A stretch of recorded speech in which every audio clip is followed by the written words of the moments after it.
Dala-dala ko po ngayon ng mga dokumento. Alam niyo po, ang attorney-client relations, kinakailangan po yan magkasundo ang partido because it is the highest fiduciary relationship. Kaya nga po yung tinatawag na attorney-client privilege, miski dito po sa Kongreso, hindi nyo mapapakontep kapag na-invoke yan attorney-client privilege. At sa totoo lang Within po, certain limitations, of course. at sa totoo lang po, sana kinuha po ako ng Lucky Star na abogado. Bakit po? Dahil yung rate sa PORAC, unconstitutional po yan. Nag-raid po sila, kumuha sila ng warrant of arrest galing sa Bulacan judge outside of jurisdiction. Excuse me, sige. Well, hindi natin ini-investiga yung raid. We are investigating Yes, ma'am, but I'm just saying so, kasi...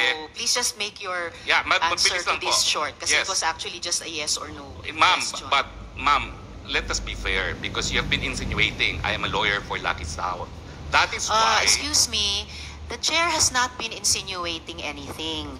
The chair and the members of the committee have been asking questions based on the testimonies, sworn testimonies of PAGCOR Chair Tenco, Attorney Fernandez of PAGCOR, and other resource persons. So the resource person will not impute any insinuation to the chair. Will please just answer the questions. The chair has given the resource person Your Honor, then, leeway to answer in the questions. the interest So of please fairness, answer properly. may I be allowed to dispute then the statement of the prior resource person?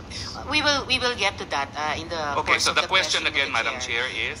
do you maintain na hindi kayo abogado ng Lucky South 99 or any POGO for that matter? I maintain as an officer of the courts and under oath before the Senate of the Republic of the Philippines that I have never acted as legal counsel for Lucky South 99 or for any other POGO. Alright. Pero tama naman pong totoo na nakipag-meeting kayo sa PAGCOR tungkol sa POGO sa PORAC.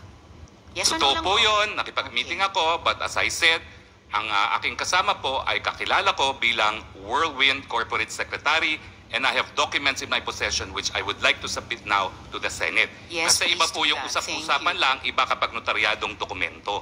Okay. And definitely, yung pagtestimonya ng ibang mga resource persons ay hindi rin lamang usap-usapan at may mga sinasubmitting dokumento. Otherwise, the committee would not bother inviting them again and again to Madam, excuse me. I'd just like to ask the next question.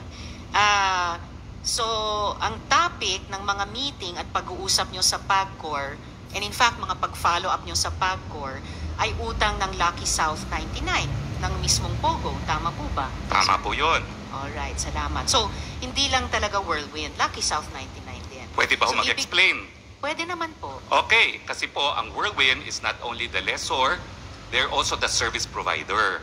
Now, I appeal now to the officials of PAGCOR. Siguro kayo po mag-explain kung anong ginagawa ng service providers, including Chair Andre Dominguez, because I had that opportunity to work with her. Domingo, no?